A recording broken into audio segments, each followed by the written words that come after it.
Don't want recording in progress.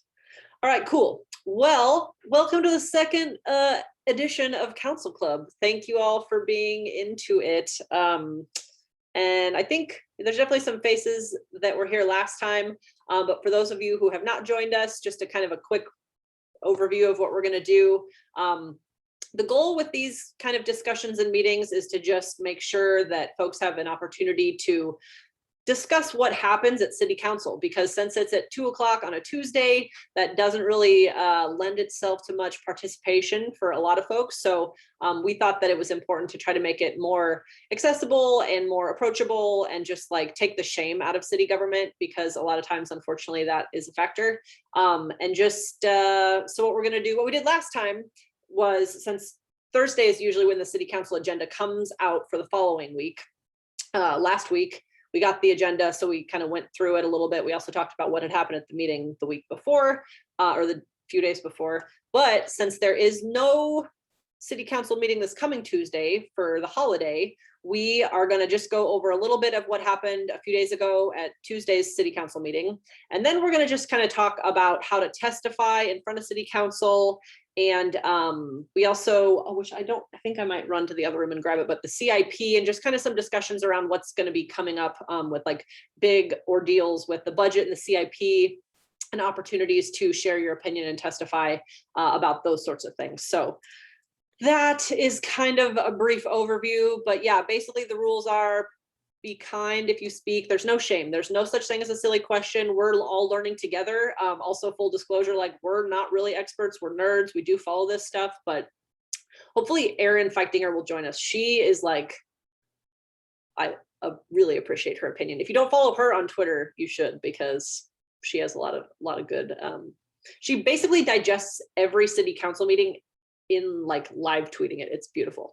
The Capital Improvement Program is what the CIP is. And that's, again, no such thing as a silly question. There's so many acronyms and so many, like, yeah, just nerd stuff galore. So thank you, Cindy, for the question.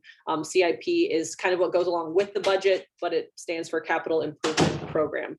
And what that basically means, well, we'll get into that in a minute. First of all, I just kind of want to talk a little bit about last meeting.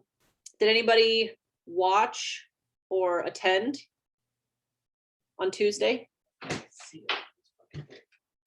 He just went and got the CIP and the budget, and it's like a big fat stack of stuff. It's more impressive. So how thick it is. Yeah, do you see all of those pages? So we will obviously not go through all of that, or even sort of, but we'll talk about what it is. So a couple things from last week that I just wanted to highlight were, first of all, I'm super jazzed that it was the last City Council meeting for a few city councilors that, in my opinion, had no business being there in the first place. One of them specifically, and I will name her. Her name's Colleen Brennan, and I'm very excited that she's gone, because she's a horrible human being. She's picking on people and being hateful and vile, and I don't think she's well. And I definitely don't think that she has a position on the City Council. And she was the shortest term city councilor that we have ever had. And I'm grateful that the voters in District 5 decided that she had to go, because it should be embarrassment for all of the city councilors that appointed her. I will just maybe leave it at that. She did get a key to the city.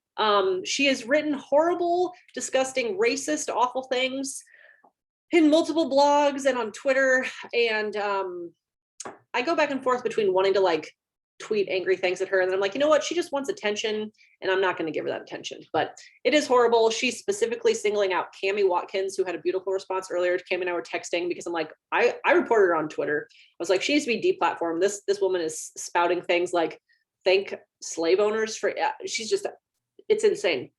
So we're not going to waste any more time on her. That's already too much oxygen. But I thought it was interesting that, so for those of you who don't know, Chris Jerem decided to not run again. So he's gone. This was his last meeting. Ben Gray was defeated by Juanita Johnson in District 2, which is actually, so Scott, my spreadsheet darling here and history digging nerd, first time that a woman, you'll say, yeah, first time a woman beat an elected male in the city council. There's been elected, so like when Jean Stothert was on the city council, the elected person before her chose not to run for re-election. when Amy Melton won her race in, I forget which year, she beat Thomas Mulligan. Thomas Mulligan was appointed, not elected. And so Ben Gray is the first elected male to lose to a female. Or yeah, that's one way to put it. So Juanita made history. She was excited to learn that. We shared that with her the other night. Anyway, and then obviously Colleen Brennan. So Don Rowe is a Republican taking over Brennan's seat in District 5. As we said, Juanita Johnson in District 2, and then Danny Begley in District 3. So that's just kind of exciting that the next meeting that we have will not be this coming Tuesday, but it'll be the following Tuesday, which is the 8th of June. And that will be with the fresh council, three new councilors. And actually the inauguration is the Monday before. I believe it's in the past, it's been at 7:30 in the evening. I assume we're allowed to attend. I assume it'll be broadcast on .com. But that's also when they choose the new president and new vice president. I did some research tonight. Festerson was president back in, I forgot the dates, but it's a 2-year term. I thought it was 4, it's actually a 2-year term. And so whoever gets chose will be the president for 2 years. And Chris Jerem was the president, and Vinnie Palermo is the vice president as of, well, for the next week or so. All right. Does anybody have any questions about I guess the other thing that a lot of time was spent last Tuesday was going over whether or not Blue Cross and Blue Shield and Medica should be allowed to have their bids considered for insurance for the city of Omaha, because they both used a personal check or a company check instead of a cashier's check. And there was a lot of discussion. They lawyered up, it was a lot of presentations from the city lawyer and the Blue Cross Blue Shield attorneys and the Medica attorneys. There's a lot of discussion. It wasn't the word shall, it was the word would. And so it was a lot of lawyer speak, but basically they decided that it was a $50 check. They decided that it was actually so one thing that I always find interesting is most of the votes are like just everything sails right through. Like a lot of them are unanimously approved. You approved, just rubber stamp on a lot of stuff. And this one actually was a split vote. So they presented all of the evidence, and then there had to be a motion to either approve or deny. And Vinnie Palermo was very much against allowing them to be considered for the bid, because he brought up the point that, probably there have been others who have made a small, mistake in their paperwork or whatever, and they didn't have the opportunity to go forward. But now these big wigs with their fancy attorneys, and they allowed it. So Palermo, Gray, and Festerson voted to not allow it to go through, but the other 4 voted to approve. So both Blue Cross Blue Shield and Medica are going to be considered, despite the fact that they did not correctly file their paperwork, including the proper type of check. Anyway, that was pretty much what the bulk of the meeting was about, aside from the damn mayor giving keys to the city. The week before. Oh, I can't get out of my head, I guess. It's like stuck. But thank you. Anything else happen? So yeah, I mean, it started off with the longest opening remarks that I've ever, So each week, it rotates. I think it's numerical. So this week, Brinker Harding was able to do the opening remarks right after the Pledge of Allegiance. And they went on for almost a half hour. Like usually opening remarks are just like short and sweet, but this time, since there were outgoing council members, some interesting things that I took off the transcripts were Vinnie Palermo made a reference to Colleen Brennan and said that some may say I picked Colleen because you sent me an email, and nothing could be further from the truth. And then cut to the World Herald. Palermo said Brennan reached out to him about the appointment more than any other candidate. So he's directly contradicting himself and trying to correct the record. And then Vinnie also said, unfortunately, we hold elections in this democracy. I felt like, just weird. I don't know how else that could be taken out of context or put back into proper context, but he seemed to be anti-elections because obviously Colleen lost and lost big. And then Chris Jerem, he also said something that stuck out to me, that city council members should not overstay their welcome. Turnover is a good thing. Fresh ideas are a good thing. And I feel like he was directing those at Pete Festerson, because now Pete Festerson is going to be the longest serving city council member in this current group at 12 years, going on his fourth term to 16 years. And that Jerem said that if elected officials were to step down like he did, because he did not run for re-election, we would have a more vibrant democracy. And so to think that when we have these city council members that run forever and ever, and I hate to say it, but even looking at the county board, the Douglas County Commissioners, Maureen Boyle has been on there, I think, for 24 years or 20 years. And so these people that politicians that turn this into a full-time position, it is the opposite of democracy, an opposite of representation. So I thought that was interesting. I want to take that clip to save it forever and replay it to Festerson as many times as I can. Which is one thing that I think, so we were talking about, like, since there isn't a meeting next week, some things that I've been thinking about were term limits. And I'd kind of like to know what you all think about term limits. We currently don't have them. I believe Lincoln got them for the mayor. So, I mean, obviously we have Mayor Stothert running for an unprecedented third term. We haven't had— Not running, she won. Oh yeah, well, there you go. Elected for a third term. And I think these are city charter things, which again, the review is coming up in 2023. So that was one sort of possible idea for something to talk about. Oh, and then so there's the agenda, and then also there's the journal, which is basically the minutes. And so I went back to look at the minutes, and it does keep track of voting, because I actually was starting to make a spreadsheet on how everyone voted. And Sarah was right that it almost is always unanimous, 7-0. And this last time, the only 3 no votes the entire city council meeting were for that Blue Cross Blue Shield. The rest of them were completely unanimous. There was one interesting thing with Billy Frogs, the bar in the old market. There was 2 people that spoke in opposition that live like directly above the bar, and their opposition is not in the journal.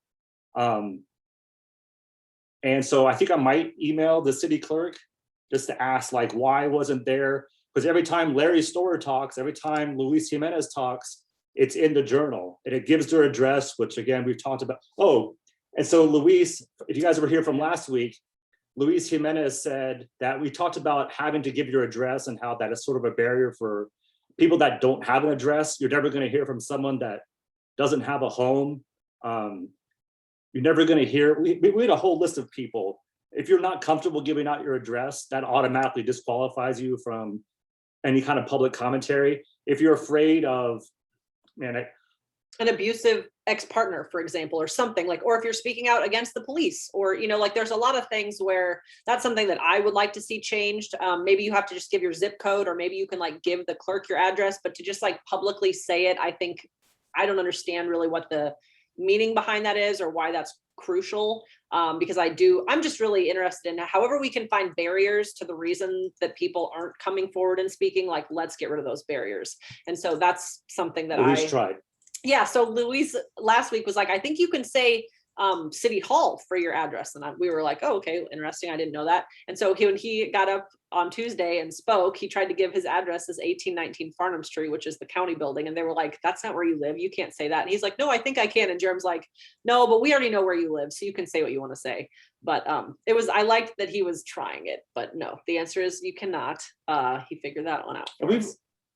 We watched an OPS school board meeting last year when they were getting ready to start the mask mandate at OPS, and Ben Perlman, about 2 or 3 after 2 or 3 public commentators got up. Again, these are underage children, under 18 OPS students. They kept giving their address out, and you could see him getting uncomfortable. He'd like, will the children please stop giving their address out? And so they were able to suspend the rules. And I believe we have the same open meetings, I believe Open Meetings Act applies to all of Nebraska.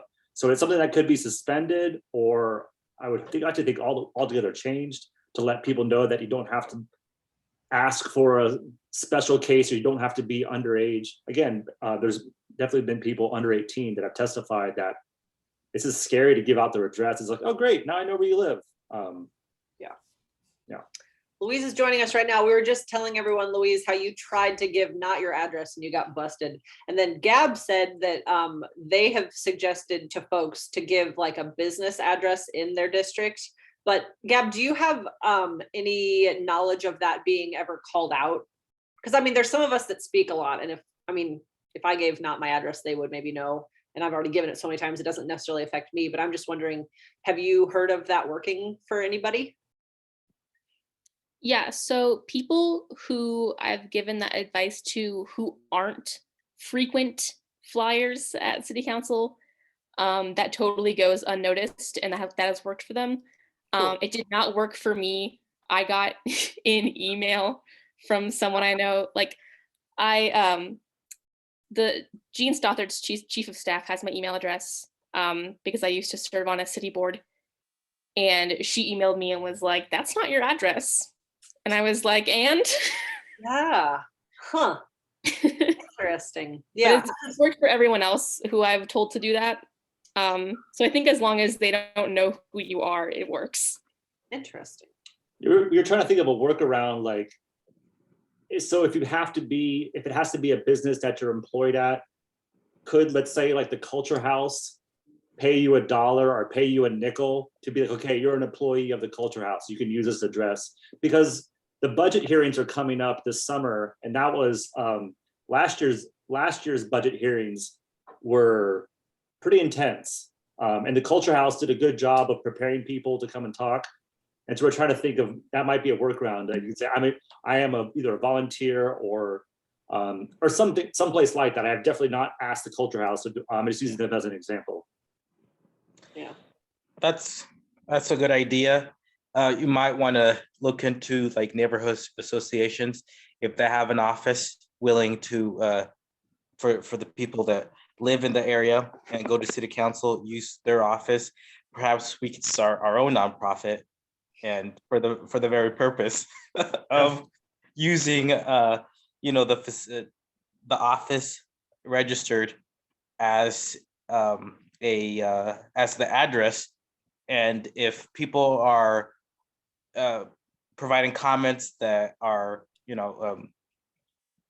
that aren't like crazy or anything like that, but could be criticizing the council, could be holding the city officials accountable, maybe they can use it on an ongoing basis. And those are just a couple ideas that I've had. cool. I'm also reading in the chat that there's a confidential address program in Nebraska for victims of domestic violence, but don't know if there is anything that will impact the city's protocol. Yeah, just an interesting concept to think about. Brian, you got your hand raised. What's up? Yeah, so is it the goal of this group to also try to implement some changes? We've already thrown out term limits and address complaints. The city charter thing is going to happen in a couple of years. 2023, yeah. Is anybody in this group aiming to do something like that? I mean, Scott and I talk about this kind of shit all the time. Like, what if we could fix this? What if we, like, this seems like it should be changed, or this seems, because I think that, like a lot of us call it status quo Omaha, because people that are in those positions don't seem to really be like super forward thinking and like want to make things better and more participatory, etc. They just like want to get through their Tuesday. So I think that ideally we could be a group that is advocating for better engagement with City Hall. And part of the concept here is to make it so that we all feel comfortable contacting our representatives, speaking at City Hall. We'll talk about how to testify in a minute. But I'm always looking for ways to improve the city. So I think that whether or not it's this group, the more the merrier. And I think that we know that strength in numbers is how things get done. So I'm interested in seeing whatever this group wants to turn into. But I know personally, Scott and I have talked about trying to figure out a way to impact some of these things. So yes, maybe. Well, I'd like to learn what that is. Will Green and I are trying to work on some of that missing middle stuff. And I've learned so far that there's not even an interface for me to address public planning unless you just cold call them. The planning board, and I know Cindy's on this call, she could talk a whole lot about a lot of that stuff too. Heather, I saw your hand was raised. Did you have something you wanted to contribute? You're on mute. I actually had the same question as Brian is, are we starting to keep a record of these changes, and how do we go, like, has anybody brought up to them that we need to change these addresses? Or there needs to be an option. If they want to keep the addresses someplace else that are separate, fine, just to prove that we're residents, but that doesn't mean it needs to be part of the public record. Or that we need to state it out loud on something that's broadcast. That's the issue that I have. It's like, okay, if you need to like sign in and submit it to the clerk, which sometimes like, so for the budget hearing last year, there was a bunch of people that testified and they knew it was going to be a big turnout. So they had you sign in ahead of time. And that to me is like less offensive, but I just don't like that it's publicly broadcast, and whoever you are, if you have an opinion that some mentally unstable person doesn't like what you said, they can show up at your doorstep. So Yeah, that's the thing that I'm trying to get away. Yeah. Show your driver's license when you check in. Okay. I don't even want that to be a thing. I don't even, like, I don't want there to be ID involved. I don't think that you have to be like voter ID. You don't need, you shouldn't have to have any. But anyway, just something that we've been talking about. Or you sign in to speak. I don't know. I've never been to one of the council meetings because they're at a ridiculous time. But you're going to speak. You sign in before you speak. Right. It's probably even easier for them in the long run to record it that way. Right. Yeah. Cindy. I was just going to say that at the state legislature, you do fill out a sheet with your testimony, and they do not ask you to broadcast your address. So I would not think is something that's required at the state level. It is apparently something at the Omaha city level. So, I wonder if it's just a simple thing that like doesn't actually, I don't know. I'm going to email Pete and hope he responds. I think we should all email our city council people, which first of all, will you humor me and raise your hand if you know how to contact your city council person? Okay, cool. Can I ask a quick question about that? Please, yes.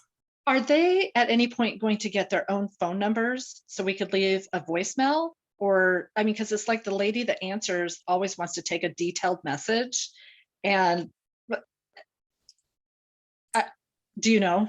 I'm sorry, No, that's fine. I think that they do have, I have Pete's cell phone number. I thought that they actually did have, You remember that guy? There was a guy about maybe like 2 or 3 weeks ago specifically said to Jerem, you don't answer your phone calls anymore, and called Jerem out specifically. And then also the phone has rang sometimes during the, I think that's it used to be right next to it. It did. I think they maybe took their phone numbers away. Does the clerk or the person that answered has told me that they don't have voicemail? Interesting. Okay, so maybe they should give us their addresses so we can go visit them at their house, and they can go ahead and announce it publicly during the meeting. So yeah, see, that seems fair if they're going to make us makes sense. Yep. So I just popped a link in the chat, and if you click on your city councilor and you scroll down, they have a phone number listed below their email address at the bottom of their little file. Yeah. Interesting. Chris is committed to families, public safety, fiscal responsibility. I guess I haven't even read about what church he goes to, of course. But yeah, so there's information about all the different counselors and then their phone number. It's a 444 number, so that's their office number. Yes, Luis. She's touched on a few things. As a way to track progress and change, the city clerk provides journals. So after the meetings, the vote tally and what has happened is kind of like the minutes. So maybe that could be utilized as a way to keep a tally on progress. And then that's one thing. Maybe the ACLU of Nebraska or Civic Nebraska would allow people to use their addresses, their office address, especially if the state isn't doing something like that. Maybe that's something that they would be interested in helping us out with. So that's just a couple of thoughts. Yeah, I'm gonna take some notes because and again, does anybody, okay, I guess we were just talking about, does everybody know how to contact their council person? Does anybody have a good relationship with their counselor? That's kind of a joke. Oh, Louise, you do? Who's yours? Soon to be Danny Begley. Oh, God. All right. Well, interesting. I guess we will keep. Well, I campaigned for him. So yeah. Well, full disclosure, I campaigned for him. My experience in that race was that we had two quality candidates, up to the general election, because Danny is, has the union component to his career, and Cammie Watkins also. I love Cammie. I'll just say it, but anyway, that's okay. Yeah. But the whole conversation within the district, it was 50-50, was that we had two great candidates, which was it was different than 4 years ago when it was Deshaun Cunningham's and Chris Durham. So up to that point, it was a pretty good race. Both sides were sticking to their messaging, sticking to their own, or staying their lane, basically. And then the police union, for whatever reason, decides that, we don't really know what the outcome is going to be, so we're going to just jump in and do this. But if they would have just not participated, there would have been this animosity. And for better or worse, people got interested in the city races. So for that race, full disclosure, I like Danny Begley. I thought his response was serviceable because he did not participate in that mailer. Yeah, but he didn't participate and condemn it either, which means he was complicit, and I don't like him. And I'm not going to cut you off because of that, but I am going to keep the conversation moving. So my question was, does anyone have a good relationship with their counselor? Meaning, do we have a relationship that we can work with to say, hey, how could this get changed? Because that's what I'm wondering, is if we already have someone who we know will respond, because that's again, part of this too, is like, since I'm not getting much in the way of responses from my counselor, I want to figure out how we can all leverage our voices together to get someone to talk. Cindy, I see your hand, and I know you've got all sorts of fun things going on lately. What's up? Well, I recently called my city council person, who is Chris Jerem, on his way out, not working anymore. And so I also contacted Pete Festerson, who's not my city council person. He did respond to me in a kind way, and at least acknowledged that I had contacted him. I had also talked to several other people who left messages for Chris Jerem, but I actually received a call back from Steve Scarpello. And I really feel like it's important that we know what these administrators are doing, what their jobs are, what their interface is for us with the city council. Because I was told that, I really felt like if I contacted my city council person, that he or she was advocating for me. And so when Steve Scarpello called me and kind of read me the riot act about things like, oh, your city council person is only for legislative needs. I said, well, I thought they advocate for us. And he says, well, that's what I'm doing. That's what this call is. And I was like, what? And so I really didn't know how to respond to him and work with him, even though I have worked with him in the past, like 3 or 4 years ago. And so how do we go about interfacing with the city council administrators? And it's not just Steve Scarpello. In fact, I was surprised he was the one that called, because I heard that there's also, Sarah, didn't you give me the name of somebody hazing? And Kimberly Hosing and Elizabeth Butler are the clerks. And actually, I've had pretty good luck with them responding to my emails before. Okay. Yeah, because I've also been told not to talk to secretaries. And so there you go. It's that whole, that's part of the issue, right? Is like, it's this not it game where everybody just likes to be like, oh, call this person. Oh, call, I don't know. And then they try to wear you down. And if you're like Cindy or I'll speak for both of us because I know we've both done a lot of this. You don't wear us down. We'll just keep going. But I think a lot of folks don't keep making the phone calls. But I don't know. Well, I guess so. What I would say is let's all do an experiment. If you're up for it, I mean, you're here because you care about this, right? So like, let's all report back next week. We'll all email our council people and say, hey, we don't like that we have to have people have to state their addresses publicly. What does it look like to change that? And then it'll just be an interesting experiment and we'll see who responds and who doesn't and who has answers and who doesn't. And then we'll just, we'll touch base next week and see if there are any answers. And then maybe we can just kind of learn from that and see what type of response we do or don't get and craft our strategy accordingly. And then Can I ask something real quick? It would also be nice to ask them how would they like to be contacted? Yeah, because maybe some people like, phone or email or text. I mean, yeah. And then, hey, Dave Reinars, I know that you've been to some city council meetings before my time. Was there ever a time when you were able to speak about things that are not on the agenda? I know that the Douglas County commissioners have quite a few opportunities to speak about things that are not on the agenda.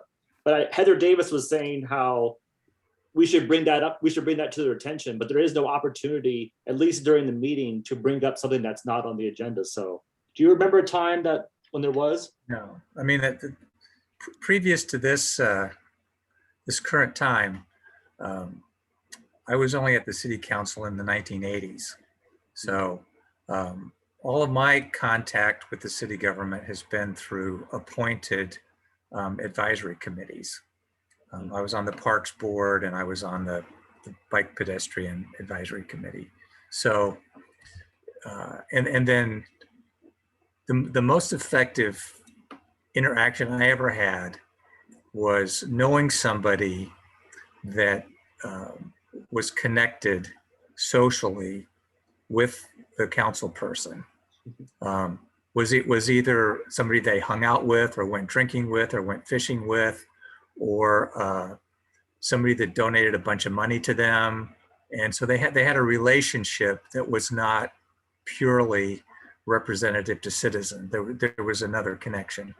So that was how, there were a group of us that used to hang out down at the Antiquarium in the 80s and 90s. And there were people from the city government and the county government who hung out there and kind of hanging out with the interesting seamy underbelly of Omaha in a covert way. And so if you knew people who knew people, you could get to them and get stuff done.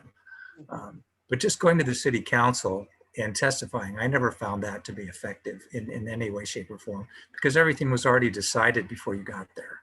It certainly does seem that way. Yeah. And I hate the times when they like have the public hearing and the vote on the same day. It's like, how can you actually digest what you just heard or maybe follow up on anything? Because I also don't like that you can't, I mean, I understand to a degree, it can't just be like an ongoing dialogue, but you can't ask them questions. They're like, we cannot answer any questions for you. It's like, oh, cool. Well, you don't email me back.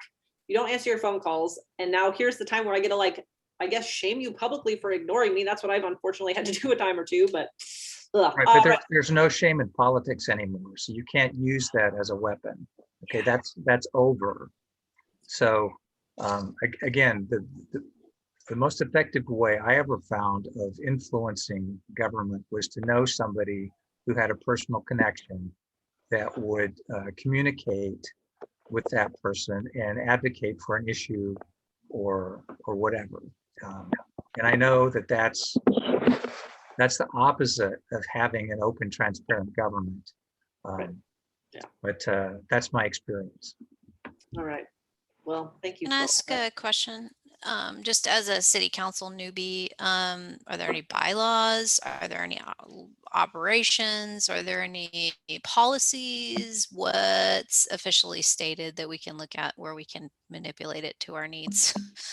I can find that it's like they have, let's see. So I think it's at the top of the agenda. It'll talk about the open meetings Act, let's see. Maybe it's not here. I mean, I've operated nonprofits that have more Yeah, bylaws than this, it looks like.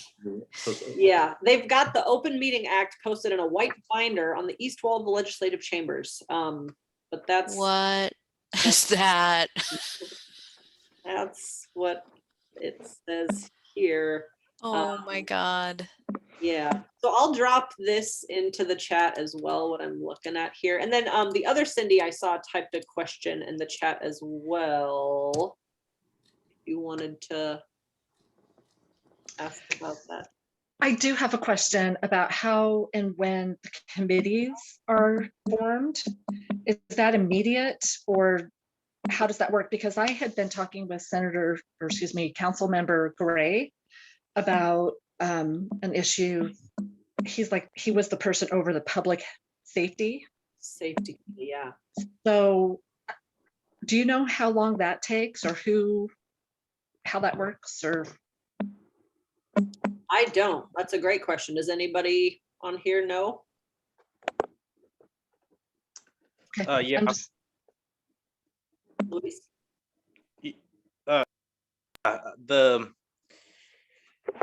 The rules of order provide for standing committees, and that's pretty much all the committees that the council participates in. So there's 7 committees, 7 chairs.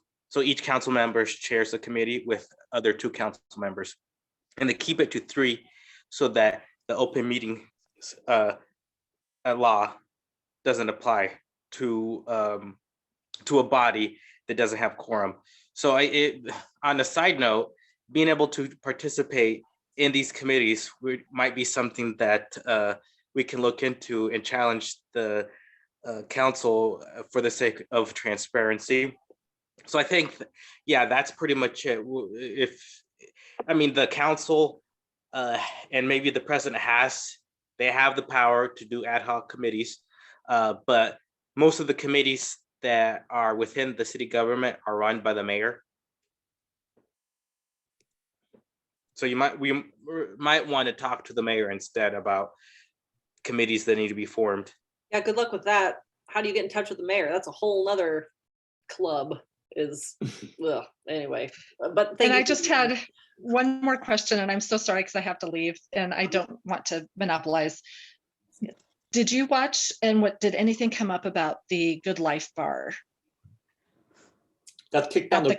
That's Yeah. like placed on file. They didn't delay it indefinitely, but there isn't a comeback date, so nothing happened last Tuesday. Because their parking lot is full every time I drive by, which incenses me to no end. So Yeah. I was just curious. Okay, I'm Yeah. so sorry I have to go. Oh no, that's okay. The fact I that want to stopped say it thank all- you all so much.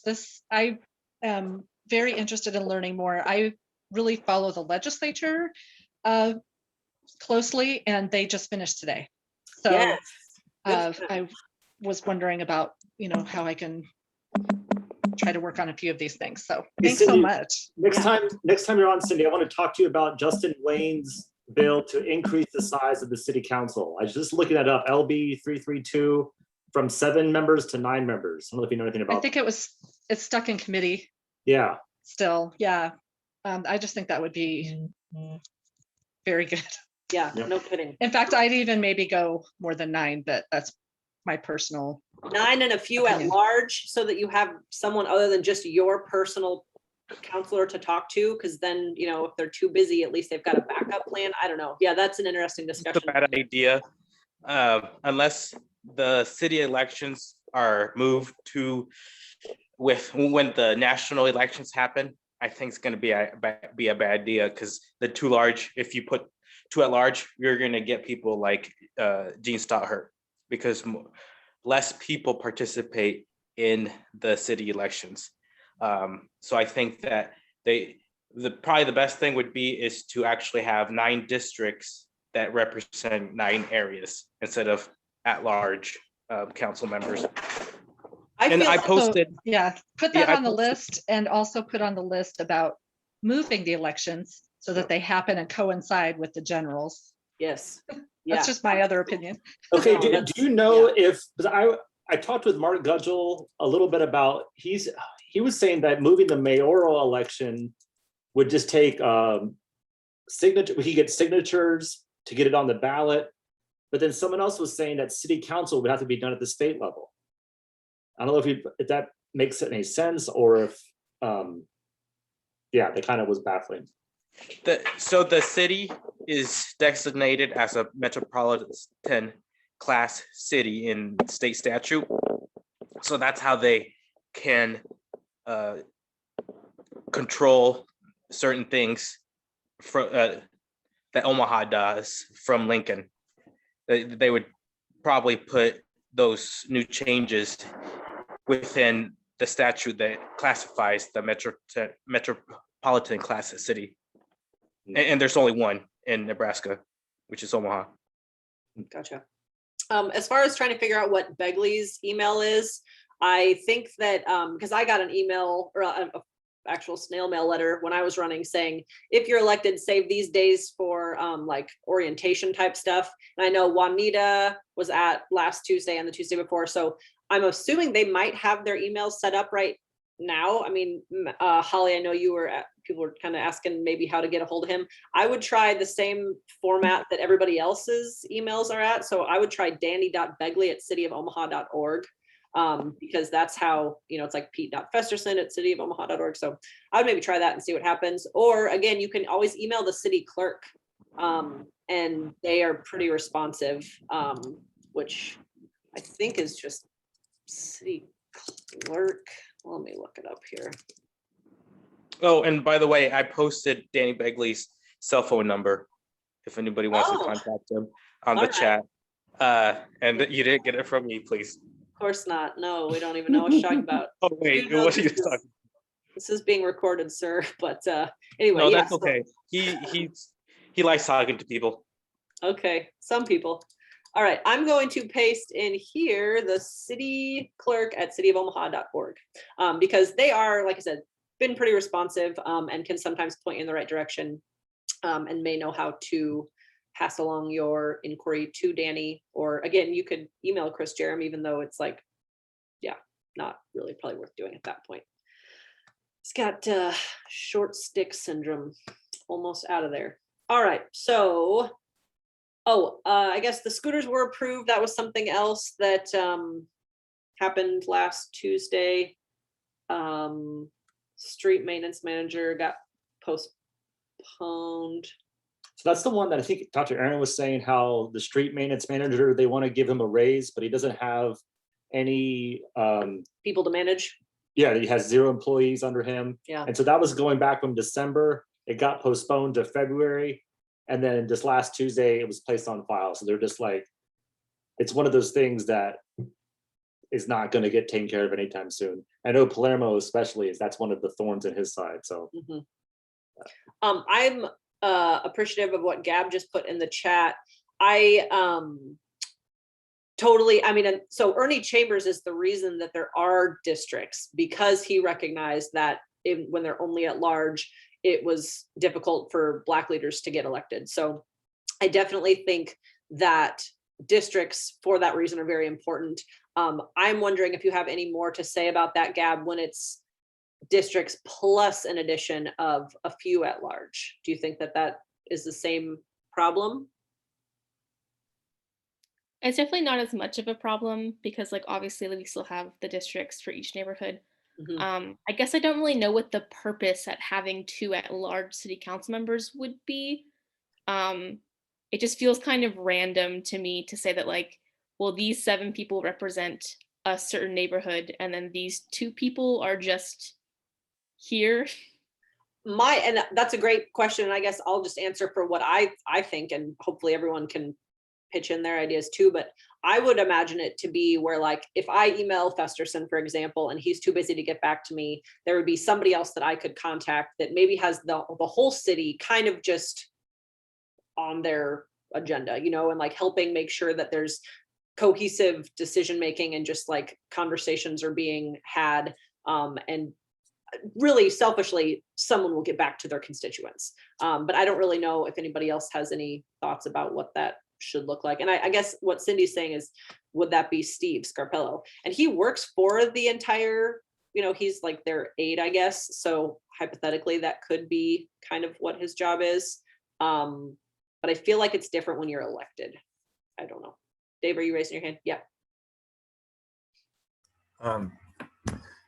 In my opinion, living here since the mid 1960s, the single most important issue politically in Omaha, even more important than potholes in the streets, is maintaining the segregated neighborhoods and maintaining the segregated school system and providing opportunities for white flight and maintaining the dominant position of the conservative white voters who live primarily in the western part of the city.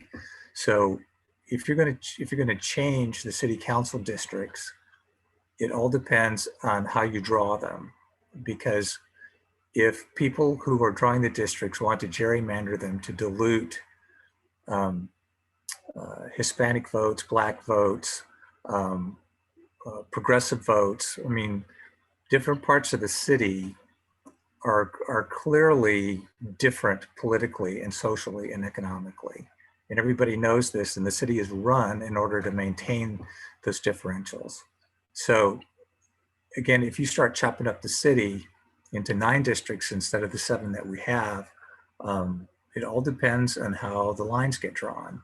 Right. So that's not really a solution unless you have people with progressive attitudes drawing the lines to maintain the influence in the districts of the people who actually live in the city.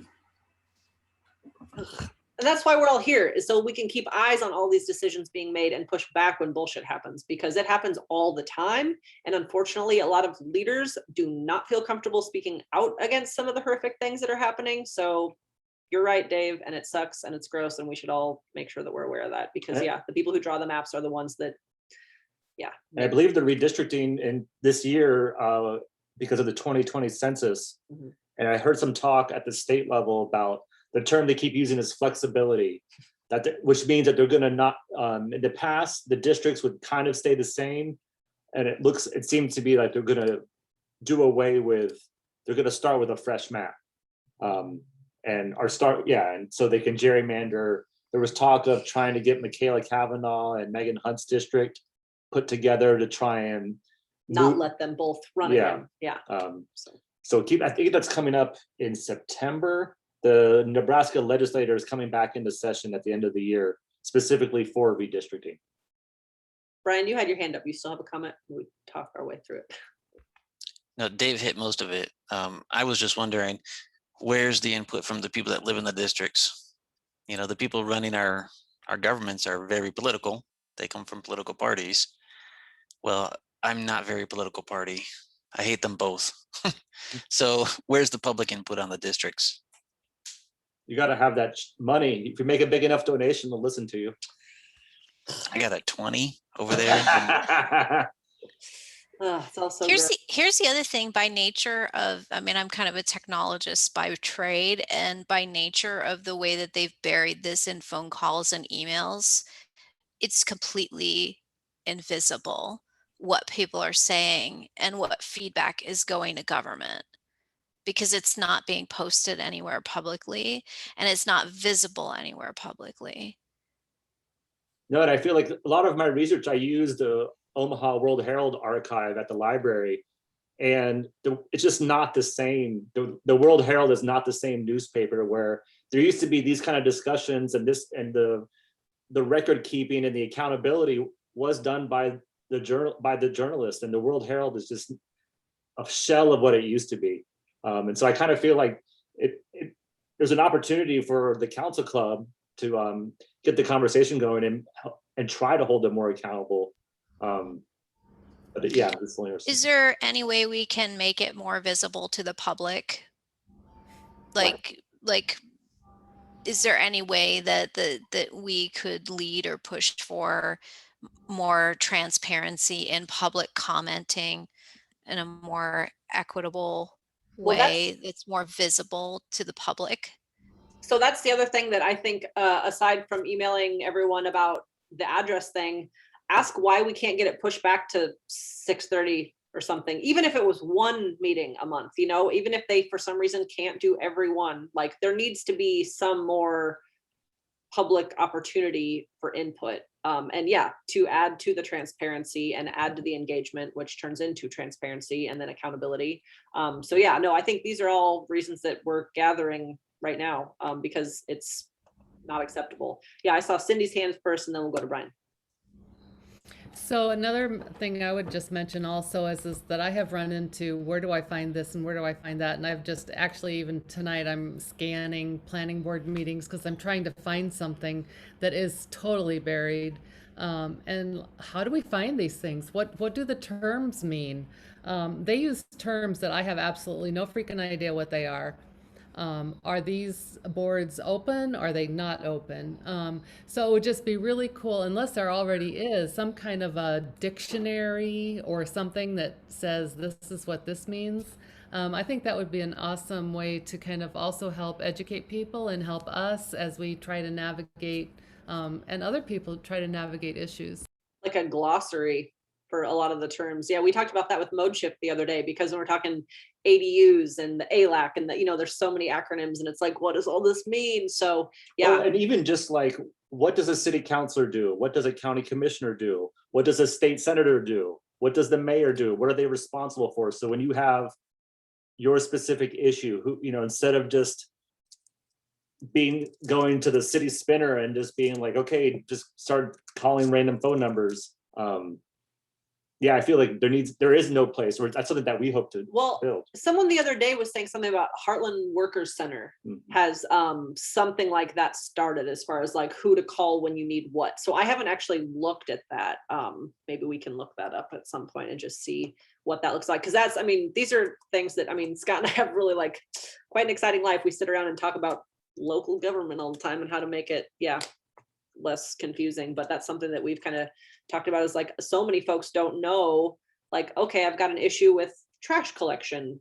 I don't even know how to figure out what day my trash goes out. You know, like, I'm the person that a lot of my friends and neighbors call when they have a question about something. So that's why I decided to try to run for city council. But really what it should be is bigger than just our district. It's like the whole city needs to know how to have their city work for them. Like, we're paying the bills for all this stuff. That's the thing that's so painful, is like, they work for us. We need to all remember that. There's just so much work to do. Brian, what do you got to say? I have a website that I'm willing to put all that on. That would be, we should go for it. I mean, I'll stop you. If anybody wants to send me anything, I will publish it. Cool. Because that's the reason why I started the website, is because there was no central location for that information. And remind us what your site is again? rivercityomaha.com. Yep. No, I've been there. There's definitely a good start of just an information hub. Yeah, I think it's the World Herald. They've opened that opportunity up for. Oh, Joe just put another good thing in the chat too.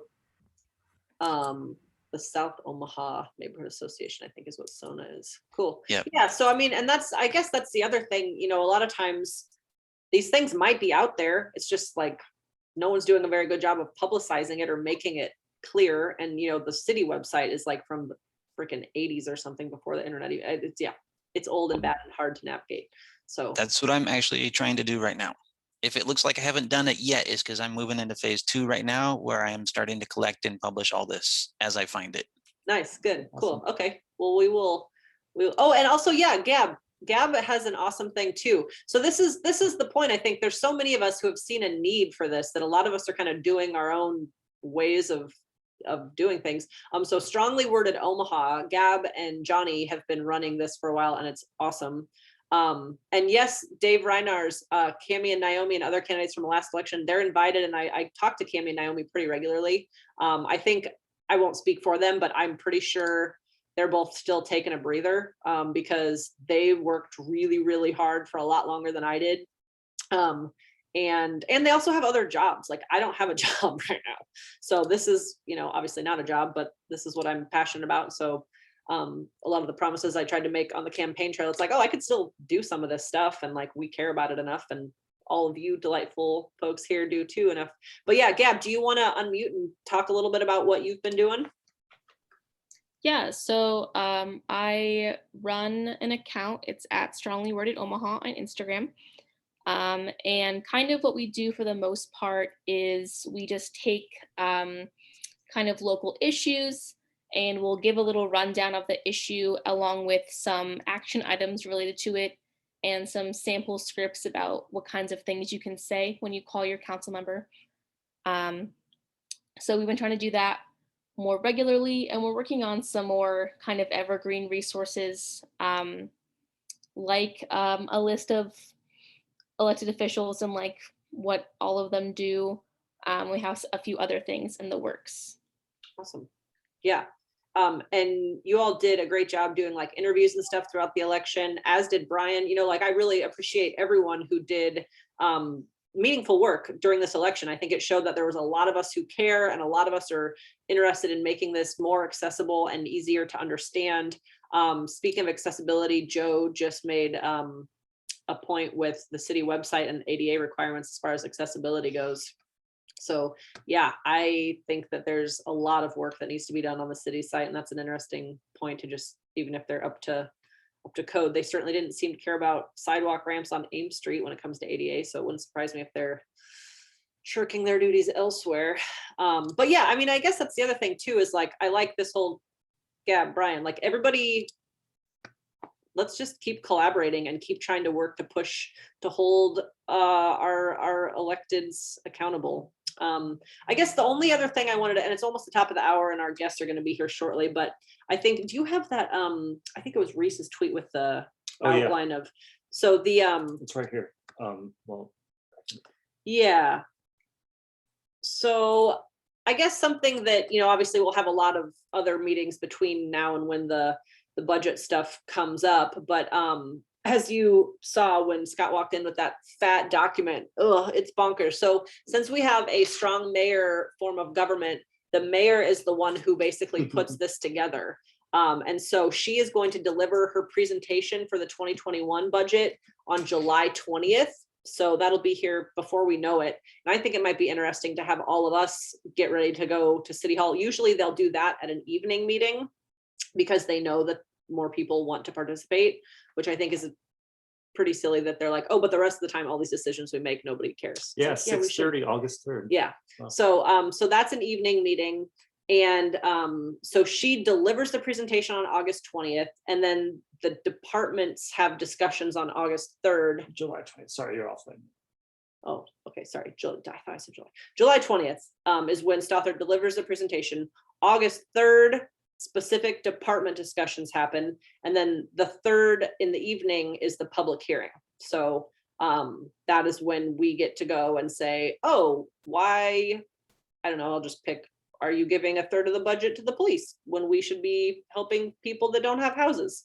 Or whatever, you fill in the blanks of what's important to you. I'm not trying to tell anyone what's important, but there's just a lot of interesting ways that, you know, I think what is important to keep in mind is when we're talking about budgets, it's not that we don't have the money. We have a lot of money. The city budget, I don't have the exact number off the top of my head, but it is a significant amount of money. So it's not that we don't have the money, it's how we choose to prioritize our spending. And budgets are a moral document. So I think that those are all just things to keep in mind as we're having these discussions about the way we spend our money, and it is our money. Bye, Cindy. Thanks for coming tonight. So anyway, just wanted to bring that up. And then the CIP, yeah, more roads out west. Great segue into the CIP. Again, the Capital Improvement Program, or CIP, is the document that goes along, and it's a 5-year plan. I'll just really quickly talk about the Harney Street bike lane, because that's something that we've been advocating for a decade, and it's still not in existence. It was in the CIP at one point, because they told us, oh, you have, as mode shift, work to get it in the CIP. The CIP is where projects go, and then they actually get funds earmarked, and then that's how they get built. Well, guess what? They can also disappear from the CIP as quickly as they got put in. Actually, more quickly they disappear than the work it took to get it put in there. So just keep keep that in mind. If they'll tell you something's going to go in the CIP, that's certainly not a done deal. You got to stay on them every step of the way. Brian just popped in the chat. Jeff Subcheck, he's the city's new Vision Zero coordinator. Just got hired in December. MoChip hosted him last night to kind of hear about his vision for the future of safe streets in Omaha.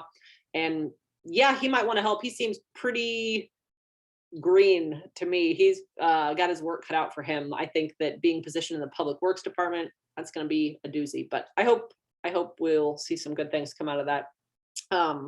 That's a whole other conversation, but anyway, we could talk forever, which is why we're going to talk again next week. But does anybody have any closing thoughts before we sign off here? And yes, I think Joe, he was actually moved here from Chicago. So he is not the former ED of a local nonprofit. He same name. Yeah, there's a different Jeff's unusual spelling of the name, but yeah, there are more than one. Yeah. Gab, yes, you have your, oh geez, almost just made everything go away. What do you think, Gab? Yeah, just I just wanted to quickly say two quick things, which is that also in regards to testimony, Strongly Worded does do testimony workshops, and you can schedule like an office hours with us to like help come up with your testimony together. We're not experts either, but it's nice to have another set of eyes on your writing. And then the other thing, if anyone is interested, I just wanted to say that we're hosting a virtual phone zap next week to talk about, we want to call the Nebraska Democratic Party and send them emails to talk about Democratic candidates taking funding from OPOA. Awesome, good to know. Thank you. Anybody else? All right. Well, so next Thursday, I'm looking at my little paper calendar, the 3rd. So 7:30 on the 3rd, we will do this again. There will be an agenda that will come out that day. So we will just jump right into that. And yeah, we were going to talk today about how to testify, but I'm glad Gab was on here. They have a great resource there. And basically, as we did talk about, you have to state what item number you're talking about. And then you do have to say your name and address. And if you're a proponent or opponent, and then you have 3 minutes to speak. And that's pretty much it. I guess the main thing is don't be intimidated. They work for us. And we'll just keep chatting and figuring it out. And so everyone's homework is email your city council person and ask what it would take to not have to state our addresses out loud. And if you want, while you're at it, what does it look like to move the meetings to an evening time slot? Cool. All right. Thank you, Council Club. Appreciate you coming down. We'll see you next week, hopefully. Bye.